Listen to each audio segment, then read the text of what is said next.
गुरु जी की सभी प्यारी संगत को जय गुरु जी। शुक्राना गुरु जी, अनंतम अनंतम बार शुक्राना गुरु जी। संगत जी, इस कलयुगी संसार में समय समय पर कई संत महंतों ने, पीर फकीरों ने जन्म लिए, अवतार लिए और संगत का कल्याण करा। कोई भी उनके दर से खाली नहीं गया, कोई भी ऐसा नहीं जिसकी झोली नहीं भरी। ऐसे ही हैं हमारे गुरु जी, जिन्होंने हमेशा हर पल अपनी संगत का कल्याण किया, हर पल अपनी संगत को का बेड़ा पार किया। लेकिन गुरुजी ने हमें अपनी संगत के रूप में तो चुना, लेकिन क्या हम अपने गुरुजी के बारे में पूर्ण रूप से जानते हैं? गुरुजी ने धरती पे आकर जो भी लीला रची या जो भी समय व्यतीत करा, उसके बारे में हमें पता होना अति आवश्यक है। अपने गुरुजी के बारे में पूर्ण रूप से जानकारी होने पे ही हम अपने गुरुजी से पूर्ण रूप से जुड़ सकते हैं, पूर्ण रूप से गुरुजी से कनेक्टेड हो सकते हैं। तभी गुरुजी भी हमारा कल्याण करेंगे, हमारा बेड़ा पार करेंगे, अगर हम हमारे गुरुजी को पूर्ण रूप से जानेंगे, उन्हें समझेंगे।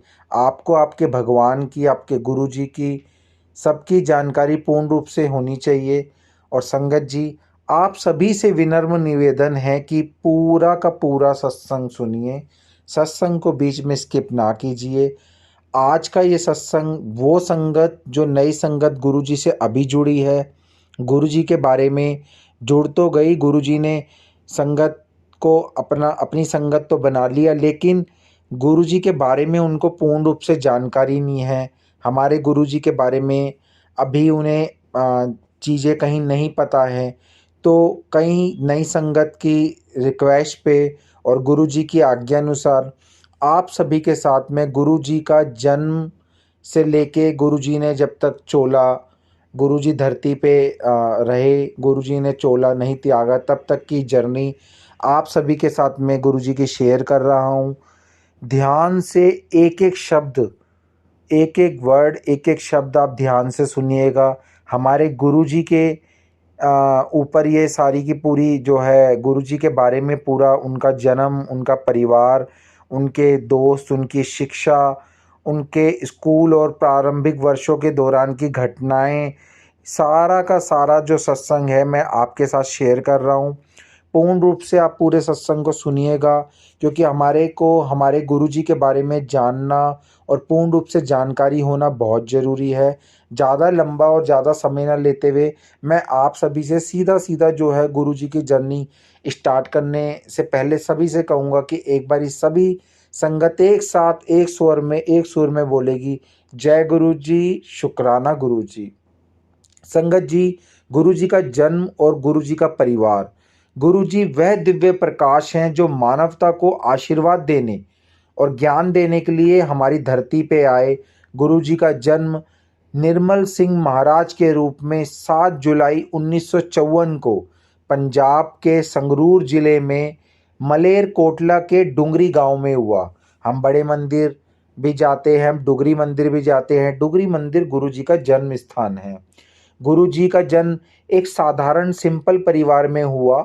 इस परिवार को पीढ़ियों से संतों और फकीरों के जन्म का आशीर्वाद प्राप्त था, लेकिन माताजी जो गुरुजी की माता थी के अनुसार उन्हें यह कभी पता नहीं था कि उनके घर में इतने उच्च स्तर के महापुरुष ने जन्म लिया है या जन्म लेगा।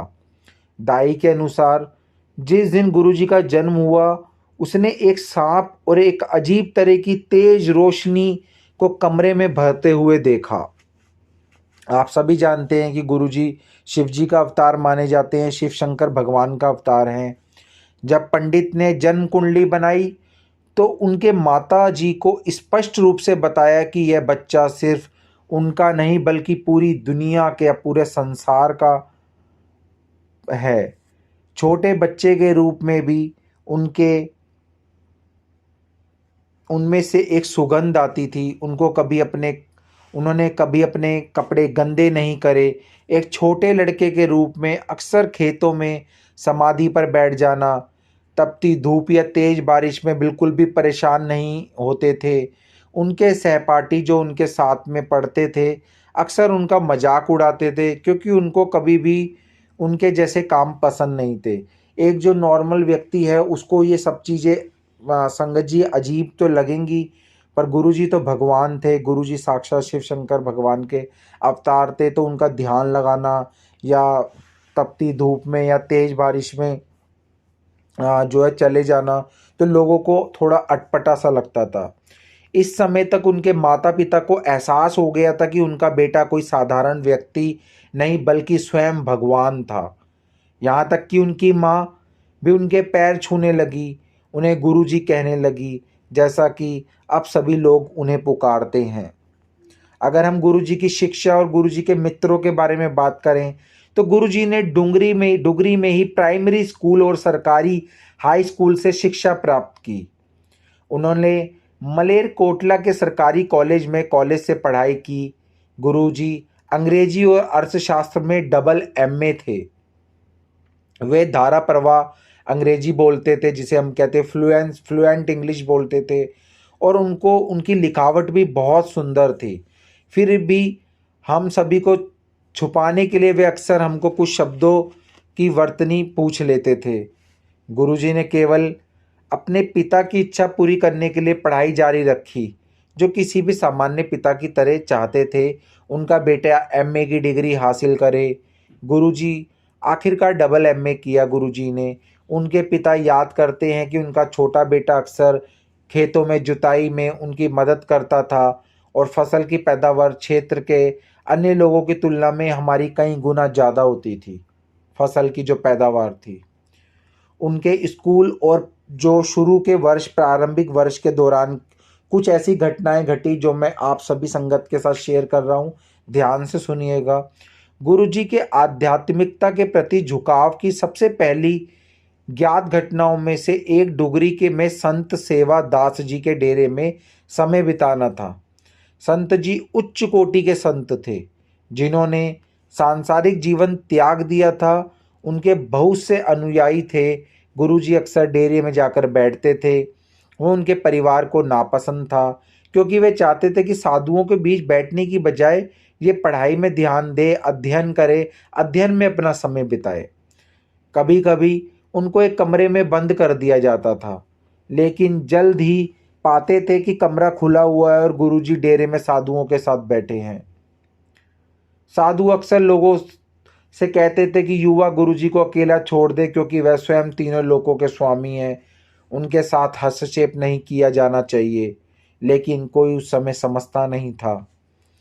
गुरुजी के सहपाठियों को उनके प्रसिद्ध उपलब्धियां याद है कि जिसमें वह खाली स्याही की डिब्बियों में केवल अपनी उंगली से छूकर भर देते थे। एक बार परीक्षा के दौरान एक सहपाठी ने गुरुजी से अपने कलम के लिए स्याही मांगी। गुरुजी ने उसे अपनी उंगली से छूकर भर दिया। उनके मित्रों ने कई बार गुरुजी के सामने एक घटना सुनाई कि कैसे वे अक्सर उन कलमों में स्याही भर देते थे जो खत्म हो जाती थी। स्वयं गुरुजी को एक बार जालंधर में ऐसा करते हुए संगत ने देखा।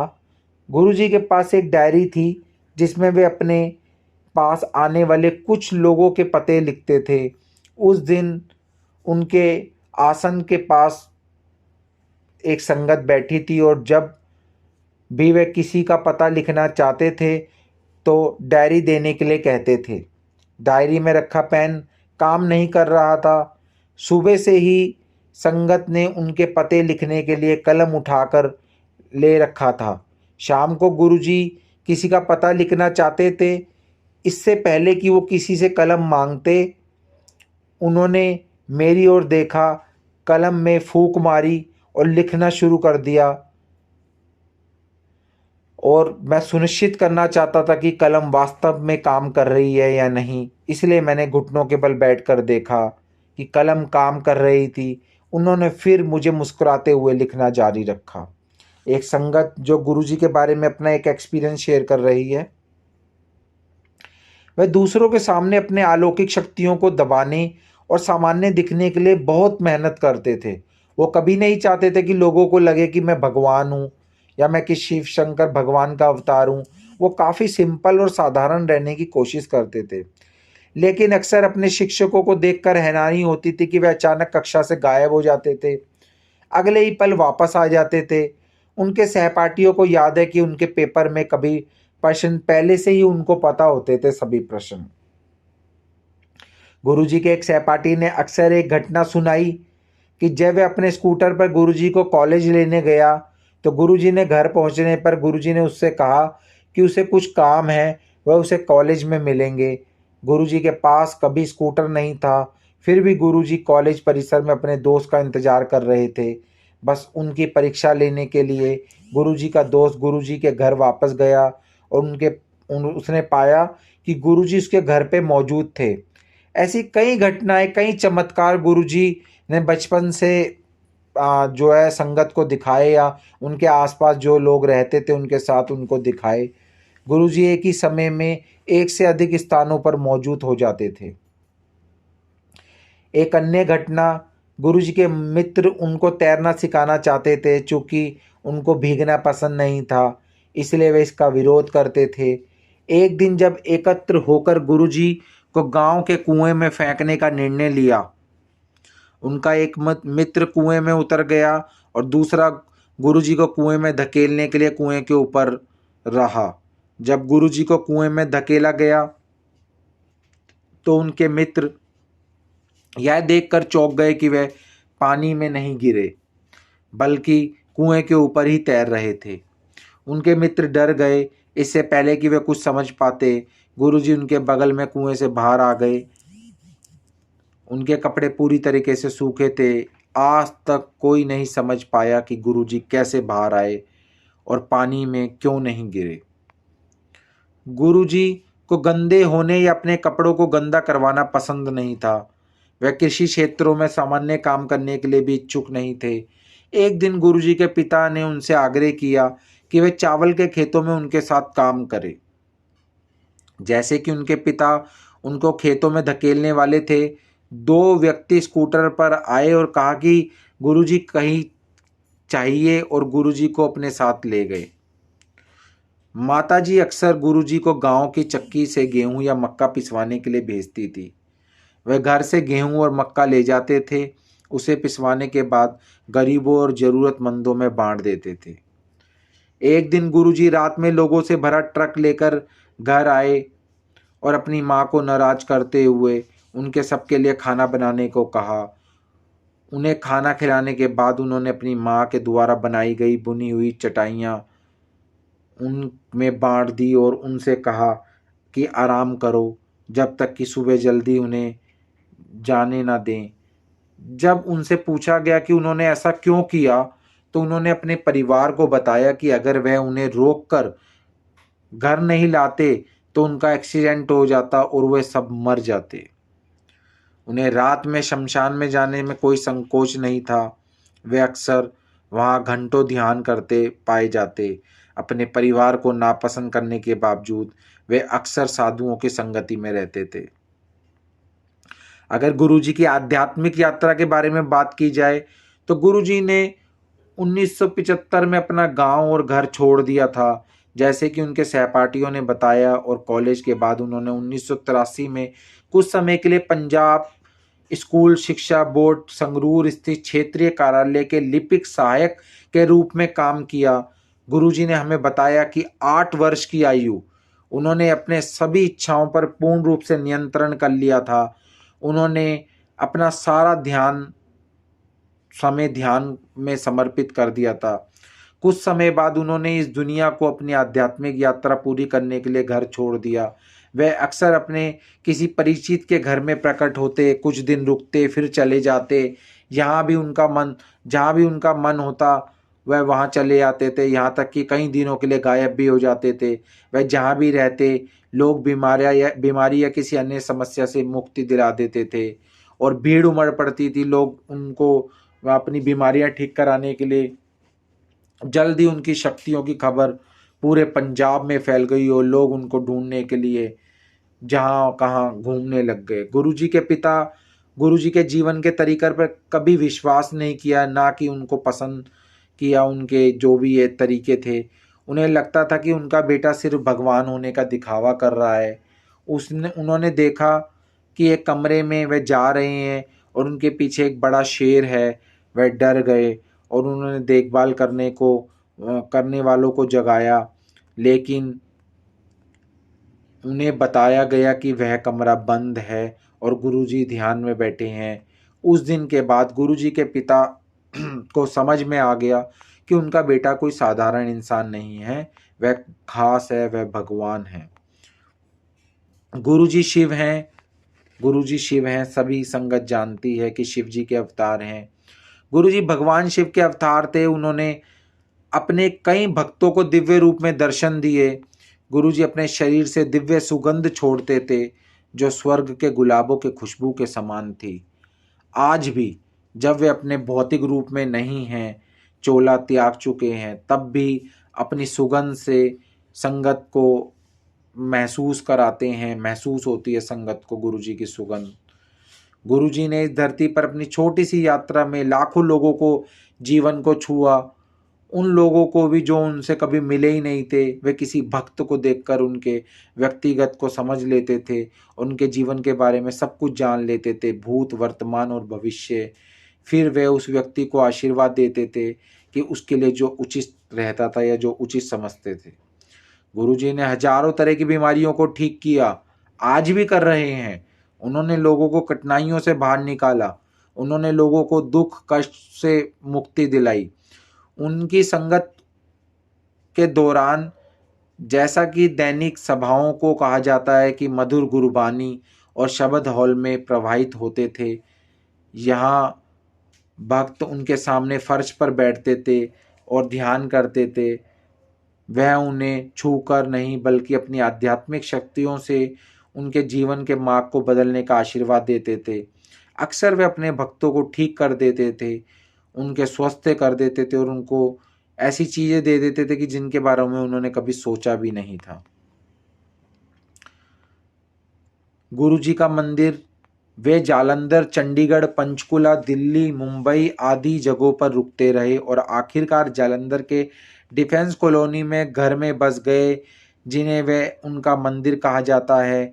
2002 तक दिल्ली और जालंधर के बीच आते जाते रहे, जब वे आखिरकार नई दिल्ली में एमजी रोड पर एम्पायर स्टेट हाउस में बस गए, जिसे लोग छोटा मंदिर के नाम से जानते हैं।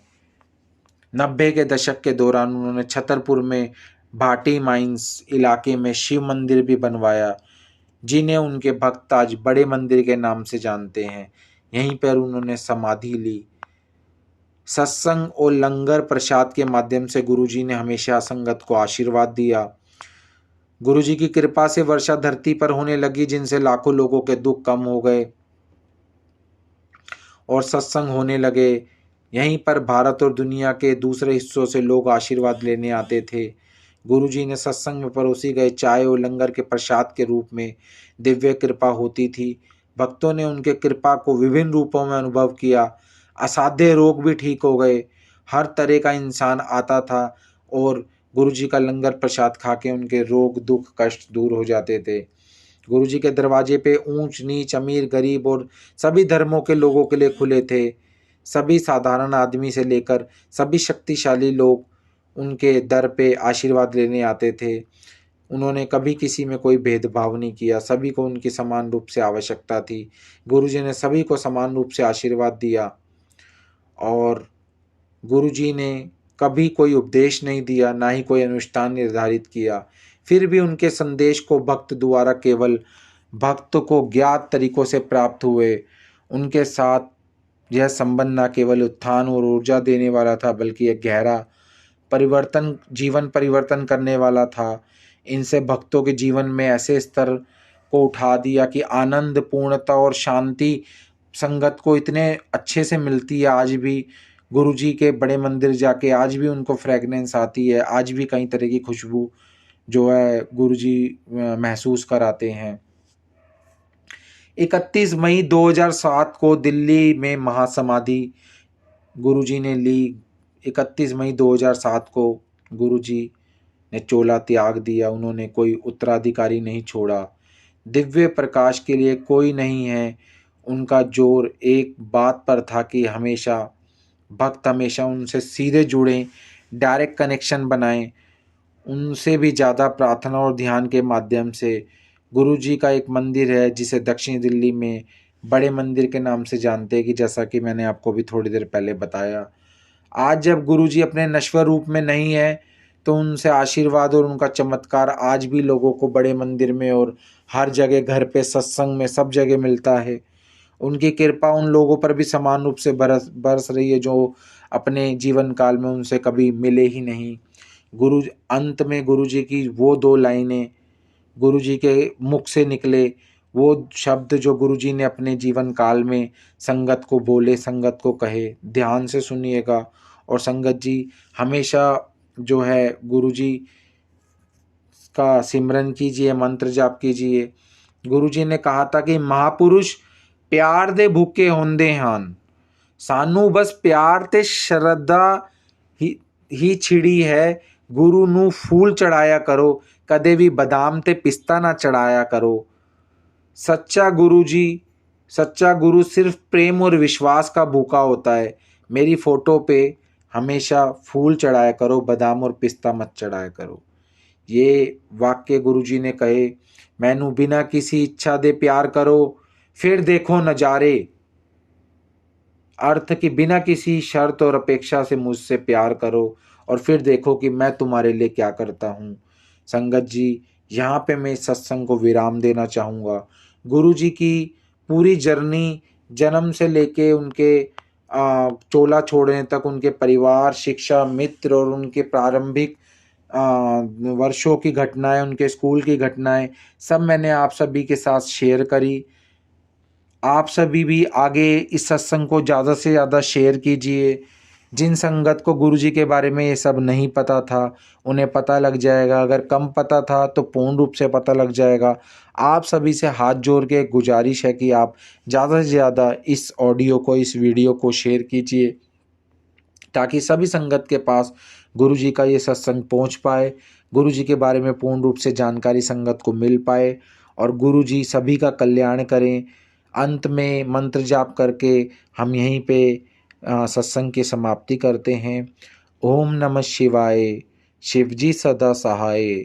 ओम नमः शिवाय, गुरु जी सदा सहाय। जय गुरु जी, शुक्राना गुरु जी, जय।